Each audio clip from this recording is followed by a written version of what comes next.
প্রথমবারের মতো AFC Asian কাপের মূল পর্বে বাংলাদেশ। বিচার সংস্কার ছাড়া নির্বাচনে যাবে না এনসিপি, বললেন নাহিদ। মোটরসাইকেল রেজিস্ট্রেশন নিয়ে বিআরটিএ নতুন নির্দেশনা দিল। যশোরে স্বাধীনতা, সার্বভৌমত্ব ও জাতীয় সম্পদ রক্ষা আন্দোলন কমিটির প্রতিবাদ সভা। পাইকগাছার লতায় রাস্তা পাকাকরণের দাবিতে মানববন্ধন। দর্শক, গ্রামের কাগজের সকালের খবরে আপনাকে স্বাগত। শুনছিলেন প্রধান প্রধান শিরোনাম, এছাড়াও রয়েছে রাশিফল। এবার চলুন যাওয়া যাক মূল আয়োজনে। বাহরাইনকে বিধ্বস্ত করার পর মিয়ানমারকে হারিয়ে এএফসি নারী এশিয়ান কাপের মূল পর্বে এক পা দিয়ে রেখেছিল বাংলাদেশ। জায়গা নিশ্চিত করতেও খুব বেশিক্ষণ অপেক্ষা করতে হয়নি বাংলার বাঘিনীদের।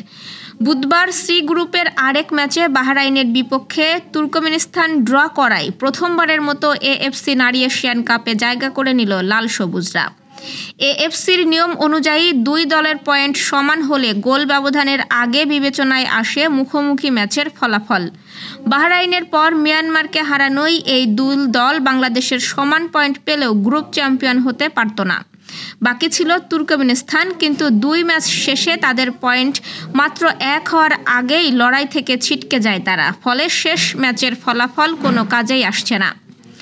এর আগের আসরগুলোতে বাছাই পর্বে একটি ম্যাচও জেতেনি বাংলাদেশের মেয়েরা। তবে এবার পিটার বাটলারের অধীনে তারা ইতিহাস গড়ে বসল। আগামী বছরের মার্চে অস্ট্রেলিয়ায় 12 দল নিয়ে অনুষ্ঠিত হবে এএফসি নারী এশিয়া কাপের 21তম আসর।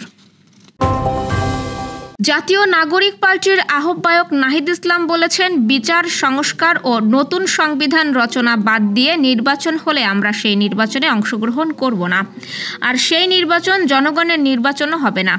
বুধবার সন্ধ্যায় লালমনিরহাট শহরের মিশন মোড়ে আয়োজিত পথসভায় তিনি এসব কথা বলেন। নাহিদ ইসলাম বলেন, একটি সুষ্ঠু নির্বাচন করতে হলে মৌলিক সংস্কারের জন্য যে কার্যক্রম চলছে, জুলাই সনদ এ মাসে হওয়ার কথা, সেই সনদ আদায়ের জন্য আমরা রাজপথে নেমেছি।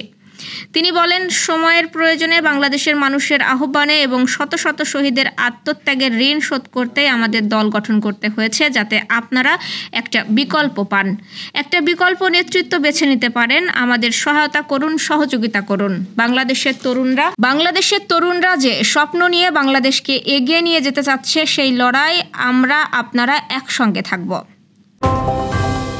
মোটরসাইকেল রেজিস্ট্রেশন নিয়ে কঠোর নির্দেশনা দিয়েছে বাংলাদেশ রোড ট্রান্সপোর্ট অথরিটি। নতুন নির্দেশনায় সদর দপ্তরের অনুমোদন ছাড়া আমদানি করা মোটরসাইকেল রেজিস্ট্রেশন না করতে সব সার্কেল অফিসকে নির্দেশনা দেওয়া হয়েছে। গত 30 জুন বিআরটিএ এর পরিচালক শীতাংশু শেখ বিশ্বাস স্বাক্ষরিত নির্দেশনায় এই কথা জানানো হয়। আগামী 31 জুলাইয়ের পর থেকে সিবিইউ এসকেডি অবস্থায় আমদানি করা সব মোটরসাইকেলের চ্যাসিস ও ইঞ্জিন নম্বরের তালিকা অনুমোদন ছাড়া মোটরসাইকেল রেজিস্ট্রেশন থেকে বিরত থাকার জন্য নির্দেশনা দেওয়া হয়েছে। এই বিষয়ে বিআরটিএর চেয়ারম্যান অনুমোদন রয়েছে। এর ব্যত্যয় ঘটলেই আইনানুগ ব্যবস্থা গ্রহণ করা হবে।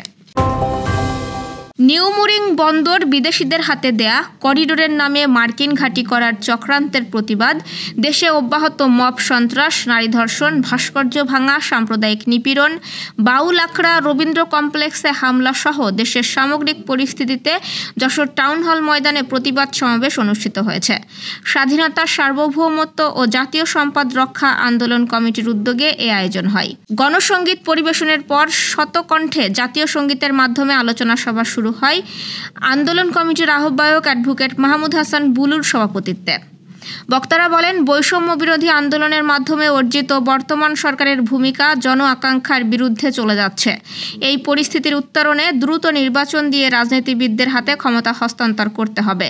সভা শেষে যশোর শহরে মশাল মিছিল বের হয়। খুলনার পাইকগাছার লতা ইউনিয়নের কাঠামারি বাজার থেকে উত্তর অভিমুখে চলমান রাস্তা পাকাকরণের দাবিতে মানববন্ধন হয়েছে। বুধবার বিকেলে এলাকাবাসীর আয়োজনে কাঠামারি বাজারে জাতীয় নাগরিক পার্টি পাইকগাছা উপজেলার যুগ্ম সমন্বয়ক মিসবাহ আহমেদের সভাপতিত্বে এই মানববন্ধন হয়।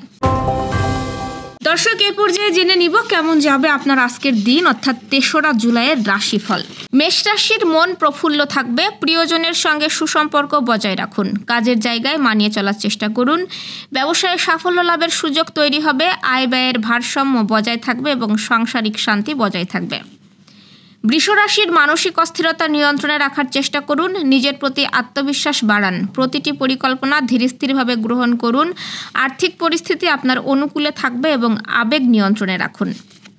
মিথুন রাশির ভাগ্য অনুকূলে থাকবে, পারিবারিক শান্তি বজায় রাখার ক্ষেত্রে সচেতন হন, প্রিয়জনের সঙ্গে সুসম্পর্ক বজায় রাখার চেষ্টা করুন, অফিসের পরিবেশ আপনার অনুকূলে থাকবে, তথ্য বিভ্রান্তিতে পড়তে পারেন, যোগাযোগে প্রতিবন্ধকতা তৈরি হতে পারে।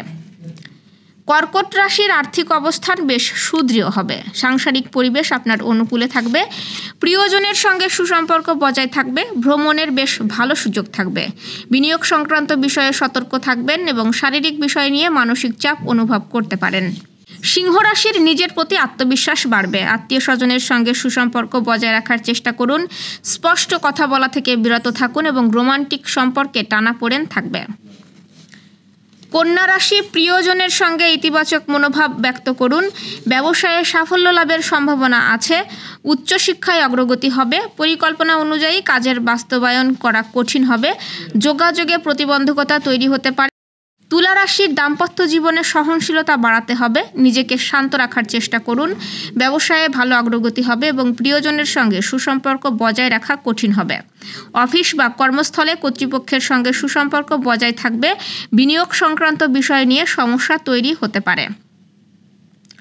বৃশ্চিক রাশির আয় বাড়বে, কর্মপরিবেশ আপনার অনুকূলে থাকবে, চলাফেরায় সাবধানতা অবলম্বন করুন, পারিবারিক সুখ ও শান্তি বজায় রাখার চেষ্টা করুন, সম্পত্তি সংক্রান্ত বিষয় নিয়ে সমস্যা হতে পারে, দূরে ভ্রমণের সুযোগ তৈরি হবে। ধনু রাশি সামাজিক যোগাযোগ মাধ্যম ব্যবহারে সতর্ক থাকুন, মানসিকভাবে চাঙ্গা থাকার চেষ্টা করুন, পরিবারকে সময় দিন এবং আয় বৃদ্ধি করুন। মকর রাশি কাজের জায়গায় মানিয়ে চলার চেষ্টা করুন, আর্থিক পরিস্থিতি আপনার অনুকূলে থাকবে, কোনো ধরনের দুর্বলতাকে প্রশ্রয় দেবেন না এবং সাংসারিক ভুল বোঝাবুঝির সৃষ্টি হতে পারে। কুম্ভ রাশি কর্মের জায়গায় ভালো সম্মান পাবেন, ব্যবসায়ে সফলতা পাবেন, মানসিকভাবে দৃঢ়তা বৃদ্ধি করুন, স্পষ্ট কথা বলার জন্য পেশাগত কাজে বৈরী পরিস্থিতি তৈরি হতে পারে। মীন রাশি প্রিয়জনের সঙ্গে সুসম্পর্ক বজায় রাখুন, শরীরের প্রতি যত্নবান হন, দাম্পত্য কলহ থেকে বিরত থাকুন এবং যানবাহন চলাচলে সতর্ক থাকা প্রয়োজন, বৈদেশিক সূত্রে লাভবান হওয়ারও সম্ভাবনা আছে। দর্শক, এই ছিল এখনকার আয়োজন। আগামীকাল ঠিক একই সময়ে সকালের খবর ও আপনার রাশিফল দেখতে ও জানতে চোখ রাখুন গ্রামের কাগজের ইউটিউব চ্যানেল ও ফেসবুক পেজে। আর প্রতিদিনের খবরের আপডেট পেতে গ্রামের কাগজের ইউটিউব চ্যানেল সাবস্ক্রাইব এবং ফেসবুক পেজ ফলো করে রাখতে ভুলবেন না। আমাদের পরবর্তী খবর দেখুন বিকাল ৩টায়। শুভ বিদায়।